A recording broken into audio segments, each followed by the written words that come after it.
Ever since the Olympics began, the United States men's 3-on-3 basketball team has been a point of controversy for fans of the United States due to its poor performance. The U.S. 3-on-3 team, not made up of NBA players, but rather made up of former college athletes who are apparently still in their glory days, or at least trying to live out their glory days. The same can kind of be said for the women, though the women have redeemed themselves. We're going to talk about the women next, but let's first talk about the men. What happened to this men's 3-on-3 basketball team that has made it so difficult for them to win these international games? The roster is made up of four guys: Canyon Barry, Jimmy Fredette, Kareem Maddox, and Dylan Travis.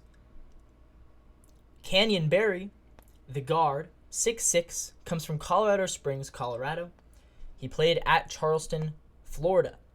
He's been a fixture on USA Basketball 3-on-3 teams and has long been dedicated to the sport, representing the U.S. in 2 World Cups, 2 AmeriCups, 1 Pan American Games.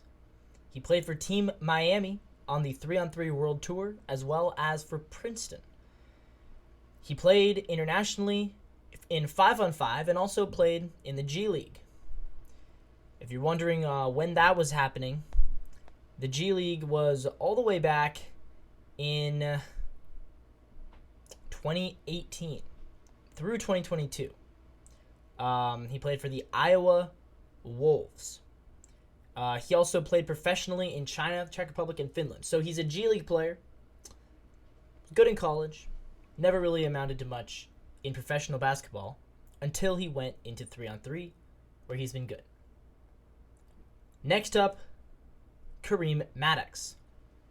The forward, 6'8", 220 pounds. He's 34 years old, from LA, California. He stepped away from basketball in 2015 and embraced 3-on-3 basketball. Since then, he's played in 2 World Cups, 2 AmeriCups, 2 Pan American Games. He was a member of the men's national team that failed to qualify for the 2021 Olympics.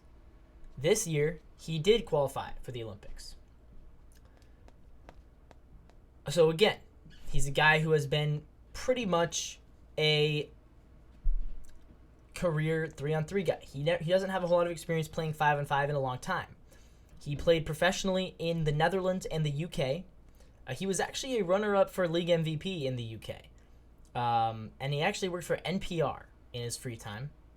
And he did graduate from Princeton, and he played for Princeton. He was good at Princeton. He was a star for Princeton, but he never made it to the league. And wound up working at NPR and produced a show called The Pitch. So, journalist / 3-on-3 basketball player.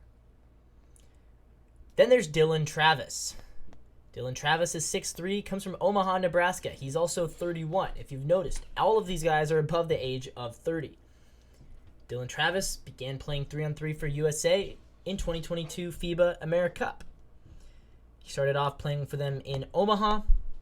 If you're wondering where he came from, he began at Florida Southern College, and then just went straight from there into 3-on-3. So he was never a professional 5-on-5 player. And last but not least, there is Jimmy Fredette, and that's the guy who the most people would know about. Again, he's old, 35, 6'2", comes from Glens Falls, New York. Began playing 3-on-3 in 2022 Men's AmeriCup. Previously played in the NBA as well as the Chinese Basketball Association. He was the 2023 3-on-3 Male Athlete of the Year, and he is the star of this team. And it makes sense. The guy with former NBA experience is the star of the team. So yeah, that makes sense. Played for the Milwaukee Bucks, and he was a star at BYU. Set multiple school records, led the NCAA in scoring in 2010, and he was the 2011 National Player of the Year by the AP, Basketball Times, CBS Sports, Athlon Sports, Sporting News, and the ESPN ESPYs. Problem is, for as good as he was in 2011, that was 13 years ago, and now he is 35. Either way, that's what this team is made up of. It's made up of pretty much former college guys and washed up professional guys who didn't do much in the NBA. You wouldn't believe it, but this team, if they lose one more game, they will be out. They will not qualify for the semifinals. People have been wondering, why can't the United States just put 4 NBA guys on their team? Wouldn't that make the most sense? And the reason is because the FIBA rules prevent it from happening. They don't want the United States to just roll over the competition. They created this sport separate from 5-on-5 because they wanted to give smaller countries a chance. That's exactly what they've done, and they have given it. So the rules are you can only have 2 NBA players on your team, and even then, they make it really hard to do that because you have to have guys who have played in other FIBA competitions to play in the Olympics.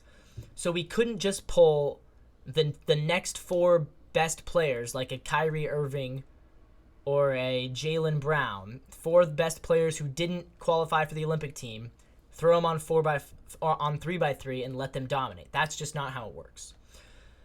To their credit, the women's team has been better. They have won 3 games in a row, and they have qualified for the semifinals.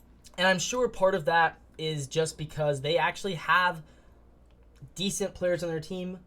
They have women who have played in the WNBA. The women's team also includes Hailey Van Lith. Hailey Van Lith, of course, plays for LSU. She was in the NCAA March Madness, and that is allowed. You are allowed to have college players on your team. For the men's as well, the men's just chose not to. The men's chose to have 4 30-year-olds. For the women, they have Sierra Burdick, who is 30. Dearica Hamby, who is 30, plays for the LA Sparks. Ryan Howard plays for the Atlanta Dreams. She's 24. She is the star. And then Hailey Van Lith comes out of Wenatchee, Washington. Kind of cool. And she is 22, plays for LSU. So that is the Team USA women's team. And yeah, they have actually been good. Kudos to them. They're going to be in the semifinals, and they're going to have a chance to win a medal. So how can we fix it? Well, we can fix it in a couple of ways. First of all, for the men, just don't bring a bunch of old guys. Even if you can't bring NBA players, find some 24, 25-year-olds who are just out of college and want to relive their glory days, instead of doing this with a bunch of old guys. Because you watch Serbia, you watch Germany, these teams that are beating us, they're good. They're fast-paced, they're young, they're athletic. And they may not have the experience playing NCAA college basketball like our guys do, but they are way more athletic, and they're younger. They're just able to dominate physically. And sometimes that's all you need to succeed in this sport. When you're only playing to 21, it's a very much a fast-paced game. The game goes fast. Team USA would be very smart to find younger, more athletic players. And I get it, I'm calling them unathletic. They're literally Olympians.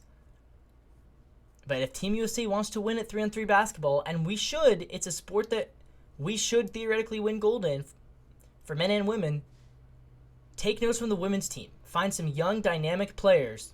They don't have to be the best players in the NCAA, but find some 24, 25-year-olds who recently played college basketball. Maybe they're in the G League.